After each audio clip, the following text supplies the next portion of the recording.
ലോക്സഭാ തെരഞ്ഞെടുപ്പിൽ സംസ്ഥാനത്തെ ഏറ്റവും വലിയ തിരിച്ചടി കോൺഗ്രസിന് ലഭിച്ച മണ്ഡലം തൃശൂർ ആണെന്ന് കണ്ണും പൂട്ടി പറയാം. കാരണം ആലത്തൂരിൽ CPM-നോടാണ് കോൺഗ്രസ് തോറ്റതെങ്കിൽ തൃശൂരിൽ തോറ്റു വീണത് BJP-ക്ക് മുന്നിലാണ്. കേരളത്തിൽ BJP അക്കൗണ്ട് തുറന്നത് തന്നെ കോൺഗ്രസിന്റെ സിറ്റിംഗ് സീറ്റ് പിടിച്ചെടുത്തുകൊണ്ട് ആണ് എന്ന യാഥാർത്ഥ്യം തന്നെ ഏറെ നാണക്കേടുണ്ടാക്കുന്നതാണ്. അതുകൊണ്ട് തന്നെയാണ് കോൺഗ്രസിന് തൃശൂരിൽ നിന്ന് ഏറ്റ തിരിച്ചടി അത് വലിയ നാണക്കേട് കൂടിയെന്ന് എല്ലാവരും പറയുന്നത്. LDF UDF വെല്ലുവിളികൾ മറികടന്നാണ് അവിടെ BJP വിജയിച്ചു കയറിയത്. എന്തായാലും തൃശൂരിലെ തോൽവി കോൺഗ്രസിനുള്ളിൽ വലിയ പൊട്ടിത്തെറികൾക്ക് തന്നെയാണ് വഴിവെച്ചിരിക്കുന്നത്. തോൽവിയെ തുടർന്ന് KPCC നേതൃത്വം നിയോഗിച്ച അന്വേഷണ സമിതി റിപ്പോർട്ട് സമർപ്പിച്ചിരിക്കുകയാണ്. KPCCക്ക് മനഃപൂർവമായ വീഴ്ച സംഭവിച്ചു എന്നാണ് അന്വേഷണ റിപ്പോർട്ടിൽ ചൂണ്ടിക്കാട്ടിയിരിക്കുന്നത്. മുൻ MP TN Prathapan, DCC അധ്യക്ഷനായിരുന്ന Jose Vallur, അതുപോലെ മുൻ MLA ആയിരുന്ന MP വിൻസെന്റ്, അനിൽ അക്കരെ എന്നിവർക്കെതിരെ ആ റിപ്പോർട്ടിൽ പരാമർശങ്ങളുണ്ട്. ലോക്സഭാ തെരഞ്ഞെടുപ്പ് തോൽവിക്ക് കാരണക്കാരായ ഇവരെ 2026 നിയമസഭാ തെരഞ്ഞെടുപ്പ് വരെ മാറ്റി നിർത്തണമെന്നും കമ്മീഷൻ പറയുന്നതായിട്ടാണ് വ്യക്തമാകുന്നത്. കഴിഞ്ഞ ഓഗസ്റ്റിലാണ് റിപ്പോർട്ട് KPCCക്ക് കൈമാറിയത്. മുൻമന്ത്രി KC ജോസഫ്, അതുപോലെ INTUC-യുടെ സംസ്ഥാന president R Chandrasekharan, T Siddique MLA എന്നിവർ അടങ്ങുന്നതാണ് ഈ 3-അംഗ കമ്മീഷൻ.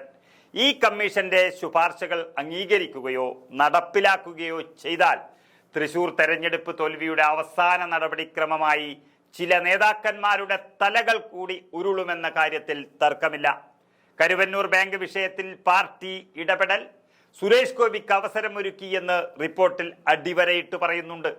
ബാങ്കിലെ ക്രമക്കേടുമായി ബന്ധപ്പെട്ട് വ്യാപകമായ പരാതികൾ ഉയർന്നിട്ടും ആ വിഷയം പൊതുസമൂഹത്തിൽ വലിയ ചർച്ചകൾക്ക് വഴിവെച്ചിട്ടും ആദ്യഘട്ടത്തിൽ ഇടപെടുന്നതിന് സംഘടനാപരമായ വീഴ്ച സംഭവിച്ചതായും ചൂണ്ടിക്കാട്ടിയിട്ടുണ്ട്. തെരഞ്ഞെടുപ്പിൽ 1.5 കൊല്ലം മുൻപേ മത്സരത്തിനില്ല എന്ന് സിറ്റിംഗ് MP-യുടെ പ്രസ്താവന സുരേഷ് ഗോപിക്ക് ഗുണകരമായി.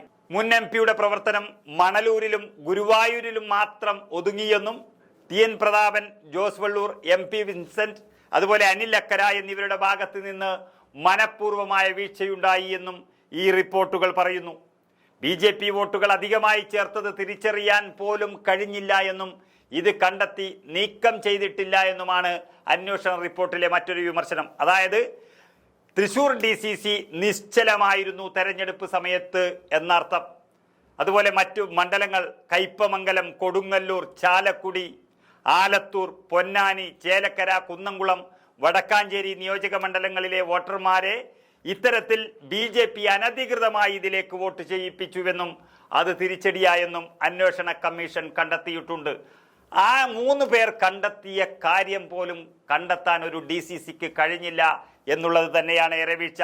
തൃശൂർ ജില്ലയിലെ സംഘടനാ സംവിധാനം സമ്പൂർണ്ണ പരാജയമാണെന്നും അന്വേഷണ കമ്മീഷൻ അടിവരയിട്ട് പറയുന്നുണ്ട്.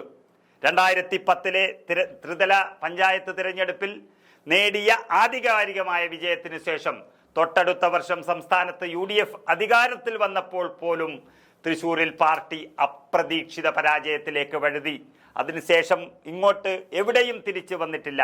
കേവലം 2 സീറ്റിന്റെ ഭൂരിപക്ഷത്തിൽ സംസ്ഥാന ഭരണം മുന്നോട്ട് കൊണ്ടുപോകേണ്ട അവസ്ഥ സൃഷ്ടിച്ചതിൽ തൃശൂരിലെ പാർട്ടിയിലെ പ്രശ്നങ്ങൾ നിർണായകമായിരുന്നുവെന്നും ഈ റിപ്പോർട്ട് കുറ്റപ്പെടുത്തുന്നു. ചേലക്കര ഉപതെരഞ്ഞെടുപ്പിൽ ജില്ലാ നേതൃത്വത്തിന് പകരം KPCC ചുമതല ഏറ്റെടുക്കണമെന്നായിരുന്നു അന്വേഷണ കമ്മീഷന്റെ നിർദ്ദേശം. എന്നാൽ ഈ നിർദ്ദേശം പാലിക്കപ്പെട്ടിട്ടില്ല. അതിനു പകരം 2 പേരെ നിശ്ചയിച്ചതിൽ ഒരിക്കലും വിജയിപ്പിക്കാൻ പോയിട്ട് വിജയത്തിന്റെ അടുത്ത് പോലും എത്താത്ത ചില KPCC ജനറൽ സെക്രട്ടറിമാരെയാണ് ചേലക്കരയിലേക്ക് അയച്ചത്. അതിന്റെ ഉത്തരവാദികൾ അത് ചിലപ്പോൾ ഈ റിപ്പോർട്ടിൽ പറയുന്നില്ലെങ്കിലും ഇതിന്റെ എല്ലാം ഉത്തരവാദികൾ ഇനി പാർട്ടിയിൽ തുടരാൻ പാടില്ലെന്നും ശിക്ഷാ നടപടികൾ സ്വീകരിക്കണമെന്നും അന്വേഷണ റിപ്പോർട്ടിൽ പരാമർശിക്കുന്നുണ്ട്.